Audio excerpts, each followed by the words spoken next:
3 बार ईश्वर के मुख्य नाम ओम का उच्चारण करेंगे अर्थ और भावना बनाते हुए।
समादरणीय धार्मिक सज्जन वृंद, यजुर्वेद का 31वां अध्याय मंत्र संख्या 7 के ऊपर आज विचार करेंगे। इस अध्याय में महर्षि दयानंद जी के अनुसार सृष्टि विद्या का वर्णन किया गया है। इसके पहले वाले मंत्र में बताया गया था कि ईश्वर ने हमें अनेक प्रकार के पदार्थों को बनाने का विज्ञान दिया, जिनका हम भोग करते हैं। दही, घी और भी रोटी, चावल, सब्जी आदि कैसे बनाते हैं, उसका ज्ञान ईश्वर ने हमें प्रदान किया। वेदों में कहीं भी मनुष्य के लिए मांस, अंडे आदि खाने का विधान नहीं बताया गया है। जैसे एक पेट्रोल का इंजन होता है और एक डीजल का इंजन होता है। यदि डीजल के इंजन में पेट्रोल डालेंगे तो डीजल का इंजन खराब हो जाता है, ऐसा बताते हैं। इसी प्रकार से ईश्वर ने मनुष्य के शरीर की रचना इस प्रकार से की है कि मनुष्य के लिए जो शाकाहारी भोजन है वो हितकारी होता है, और जो मांसाहारी भोजन है, मांसाहारी भोजन यदि मनुष्य करेगा, मांसाहारी होगा, तो उसका शरीर बिगड़ जाएगा, खराब हो जाएगा, अनेक प्रकार के रोग उत्पन्न हो जाएंगे। आज का मंत्र है तस्मात् यज्ञात् सर्वभूता ऋचाः सामानि जज्जिरे छंदांसि जज्जिरे तस्मात् यजुस् तस्मात् दजायत। सृष्टि विद्या के अंतर्गत वेद भी आते हैं। वेद की पुस्तकें हमें उपलब्ध होती हैं। तो वो वेद कितने हैं, वो मंत्र के अंदर बताए हैं कि 4 वेद संसार के अंदर उपलब्ध होते हैं। ऋग्वेद, यजुर्वेद, सामवेद और अथर्ववेद। और उन वेदों को किसने उत्पन्न किया, ये भी इस मंत्र के अंदर बताया है। तस्मात् यज्ञात्, पूर्ण परमेश्वर से, अर्थात जो परमेश्वर सभी जगत का पालन करने वाला है और सब जगह परिपूर्ण हो रहा है। कोई भी परमाणु, कोई भी स्थान, अवकाश ईश्वर से रहित नहीं है। सर्वत्र ईश्वर विद्यमान है। ऐसे परमेश्वर से। और दूसरा ईश्वर के लिए शब्द आया यज्जात, पूजनीय तमात, सबसे अधिक सत्कार करने योग्य। ईश्वर का सबसे अधिक सत्कार करना चाहिए। ईश्वर से सबसे अधिक प्रेम करना चाहिए। ऐसे परमेश्वर से। और एक शब्द और आया परमेश्वर के लिए सर्वभूतः, जिस परमेश्वर के लिए सब अपने पदार्थ उसको समर्पित करते हैं, अपने पदार्थ परमेश्वर को देते हैं, जिस परमेश्वर के समर्पित होते हैं, ऐसे परमेश्वर को मंत्र के अंदर कहा है सर्वभूत। कोई व्यक्ति 10% समर्पित होता है, कोई 20% समर्पित होता है, कोई 40% समर्पित होता है, कोई 50% समर्पित होता है। जो 50% से अधिक ईश्वर के समर्पित होगा वो धार्मिक कहलाएगा, और जो 50% से कम ईश्वर के समर्पित होगा वो अच्छा व्यक्ति नहीं कहलाएगा। और धार्मिक शिष्ट व्यक्ति ईश्वर के समर्पित होते हैं। कोई मनुष्य लौकिक कामनाओं की पूर्ति के लिए ईश्वर के समर्पित होता है, अर्थात ईश्वर की आज्ञाओं का तन मन धन से पालन करता है, मन वचन कर्म से ईश्वर की आज्ञाओं का पालन करता है। और कोई मोक्ष प्राप्ति के लिए, ईश्वर की प्राप्ति के लिए ईश्वर की आज्ञाओं का पालन करता है। जो ईश्वर की प्राप्ति के लिए ईश्वर के समर्पित होते हैं वो निष्काम कर्म करने वाले होते हैं, और जो लौकिक सुखों की प्राप्ति के लिए ईश्वर के समर्पित होते हैं वो सकाम कर्म करने वाले होते हैं। उनका जन्म मरण चलता रहता है। तो ऐसे परमेश्वर से जो सर्वत्र पूर्ण है, सत्कार करने योग्य है, सबसे अधिक सत्कार, सबसे अधिक प्रेम करने योग्य है, और जिस परमेश्वर के समर्पित सब मनुष्य होते हैं। कोई भी मनुष्य आपको ऐसा नहीं मिलेगा जो पूरे के पूरे पाप कर्म ही करता हो। दुष्ट से दुष्ट व्यक्ति भी कुछ ना कुछ अच्छा कर्म करने वाला आपको मिलेगा। वो भी ईश्वर के समर्पित हो रहा है, चाहे 5% हो, चाहे 10%, चाहे ज्ञानपूर्वक समर्पित हो रहा है या अनजाने में हो रहा है, हो तो हो रहा है।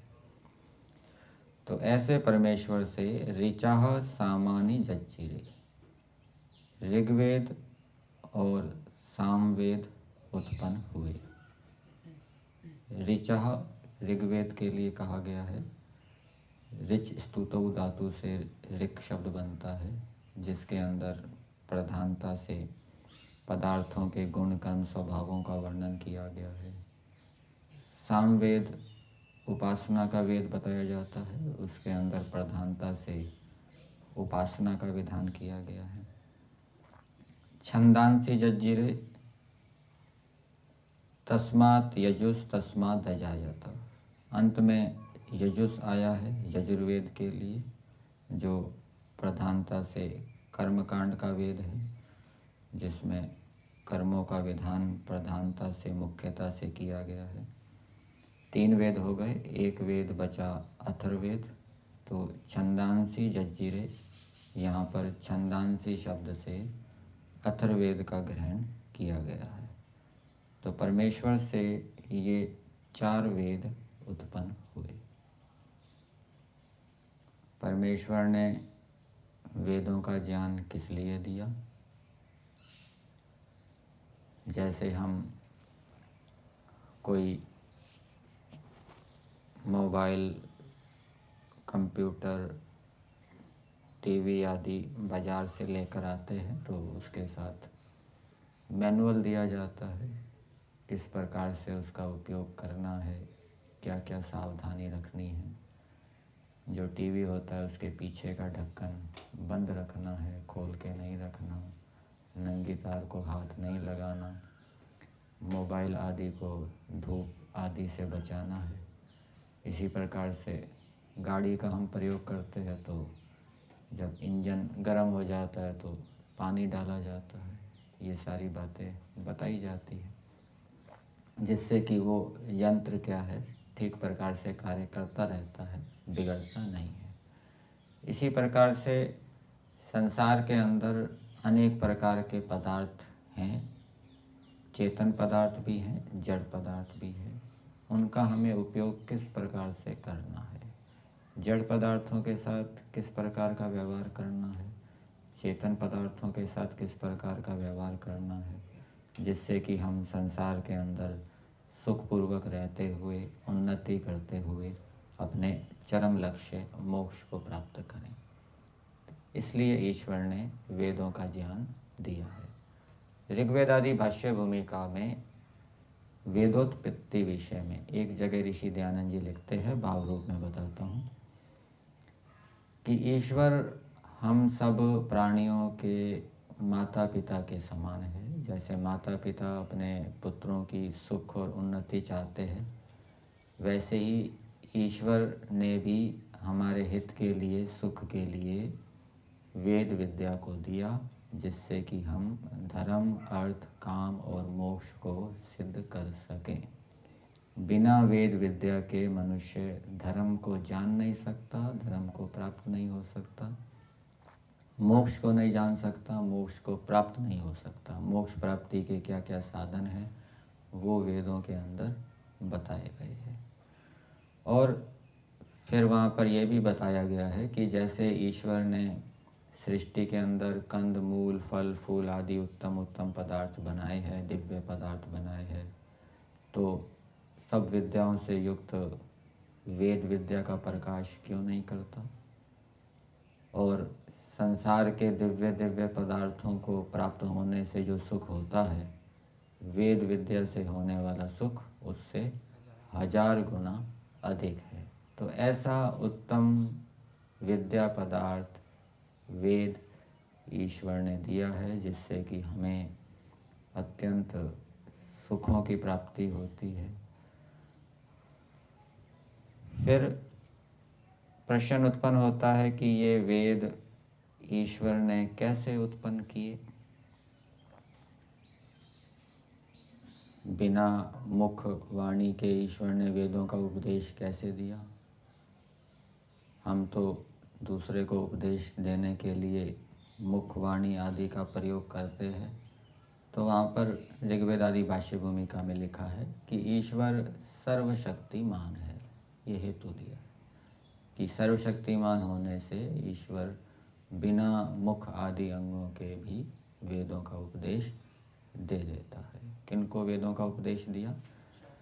सृष्टि के प्रारंभ में ईश्वर वेदों का उपदेश देता है, 4 ऋषियों को देता है। 4 ऋषि बताए हैं, अग्नि, वायु, आदित्य और अंगिरा।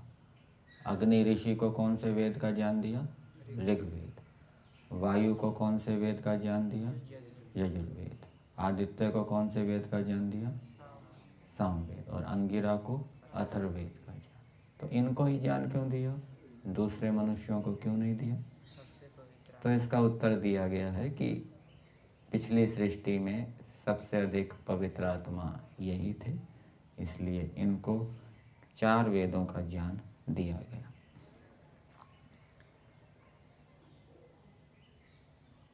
मंत्र में जज्जीरे क्रियापद का प्रयोग किया है।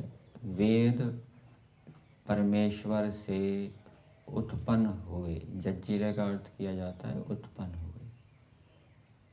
वेद यद्यपि नित्य हैं, सृष्टि में वेद रहते हैं, वेद का पुस्तक रहता है और पढ़ने के समय वेद ईश्वर के ज्ञान में रहते हैं। एक जगह ऋषि दयानंद जी ने ऋग्वेद आदि भाष्य भूमिका में लिखा है कि जब तक 1000 चतुर्युगी नहीं बीत जाएगी, तब तक जगत में वेद का पुस्तक, ये है जगत और मनुष्य ईश्वर के अनुग्रह से बने रहेंगे। लेकिन प्रलय के समय वेद का पुस्तक नहीं रहेगा, और उस समय वेद कहाँ रहेंगे? ईश्वर के ज्ञान में रहेंगे। वेद नित्य है, और ईश्वर ने वेद उत्पन्न किए, इसका मतलब है कि ईश्वर के द्वारा ऋषियों ने वेदों को प्राप्त किया, ये उत्पन्न करने का अर्थ किया जाता है। फिर अंत में दिया है तस्मात् यजुस् तस्मात् अजायत। 2 बार तस्मात् तस्मात् का प्रयोग किया गया है कि वेद ईश्वर से ही उत्पन्न हुए हैं और किसी से नहीं, जोर देने के लिए। अर्थात वेद ईश्वर से ही हमें मिले हैं, वेद ईश्वर की ही वाणी है और किसी से वेद हमें प्राप्त नहीं हुए। बहुत से लोग आपको संसार के अंदर ऐसे मिलेंगे जो ये मानते होंगे कि वेद मनुष्यों ने बनाए हैं। तो वेद मनुष्यों की विद्या नहीं है, मनुष्य अल्पज्ञ है, वो वेद को नहीं बना सकते।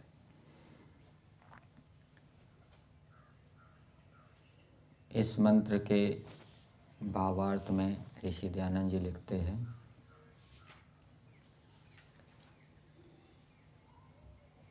हे मनुष्यों, आप लोग जिससे सब वेद उत्पन्न हुए हैं उस परमात्मा की उपासना करो, क्योंकि वेद परमेश्वर ने दिए हैं और ये बहुत ही महत्वपूर्ण पदार्थ है, बहुत सुखों को देने वाला है। इसी से हमें सांसारिक स्थायी सुख और मोक्ष सुख की प्राप्ति होती है यदि हम वेदों के अनुकूल चलें। तो ऐसे उत्तम पदार्थ को देने वाला परमेश्वर है, उसके प्रति उसके उपकार को, इस उपकार को ध्यान में रखते हुए हमें कृतज्ञ होते हुए उसकी उपासना करनी चाहिए, उसके प्रति प्रेम रखना चाहिए, वेदों को पढ़ना चाहिए। तो मंत्र में वेद ईश्वर से उत्पन्न हुए, तो इसका तात्पर्य ये बताया गया है कि वेदों को पढ़ो और उसकी आज्ञा के अनुकूल वर्त के सुखी हो। वेदों के अनुकूल चलकर ही मनुष्य स्थायी सुख और मोक्ष सुख को प्राप्त कर सकता है। फिर एक प्रश्न ये उत्पन्न होता है कि वेद ईश्वर ने कौन सी भाषा में दिए? सत्यार्थ प्रकाश में दिया है कि यदि ईश्वर किसी देश विशेष की भाषा में वेद विद्या को देते तो उन देशवासियों को पढ़ने में सुगमता होती, दूसरे देशवासियों को पढ़ने में कठिनता होती। इसलिए ईश्वर ने वेद संस्कृत भाषा में दिए, जिसको पढ़ने में सब देश वालों को तुल्य परिश्रम करना पड़ता है। किसी को अधिक परिश्रम करना पड़े, किसी को कम परिश्रम करना पड़े, संस्कृत भाषा को पढ़ने में ऐसा नहीं है। लेकिन किसी देश विशेष की भाषा को पढ़ने में उन देश वालों को तो पढ़ने में कम परिश्रम करना पड़ेगा, लेकिन विदेशियों को उसको सीखने में अधिक परिश्रम करना पड़ेगा। इसलिए ईश्वर ने वेद संस्कृत भाषा में दिए, और ये भी बताया गया है कि बाकी जितने भी भाषाएं हैं वो संस्कृत से ही उत्पन्न हुई है। तो मंत्र का संदेश ये है कि मनुष्यों को ईश्वर की उपासना करनी चाहिए और वेद पढ़ने चाहिए। आर्य समाज के दूसरे नियम में भी दिया है, वेद सब सत्य विद्याओं का पुस्तक है, वेद का पढ़ना पढ़ाना और सुनना सुनाना सब आर्यों का परम धर्म है। अब वेद कैसे पढ़ें? हर एक मनुष्य का अलग अलग सामर्थ्य होता है। एक विधि तो ये है कि शुरू से शिक्षा, कल्प, व्याकरण, निरुक्त, छंद, ज्योतिष अंग हो गए, उपांग हो गए, फिर ब्राह्मण ग्रंथ आदि पढ़ के, ज्योतिष आदि पढ़ के फिर वेदों के अर्थ को जाना जाए, जिसके अंदर ऐसे संस्कार हैं, सामर्थ्य है, वो इस विधि से पढ़े। और जो ऐसा नहीं पढ़ सकता तो उसके लिए बताया गया है कि वो उत्तम विद्वानों के द्वारा किए गए जो वेद भाष्य है उनको पढ़ के वेदों के अर्थ को जान ले, और वेदों के अर्थ को जानकर उसके अनुकूल आचरण करके मनुष्य क्या है, सुखी हो। तो हमें वेद की आज्ञा के अनुसार वेद को पढ़ना चाहिए और उसके अनुकूल चलकर हमें अपने जीवन को सुखी बनाना चाहिए। यहीं तक रखते हैं।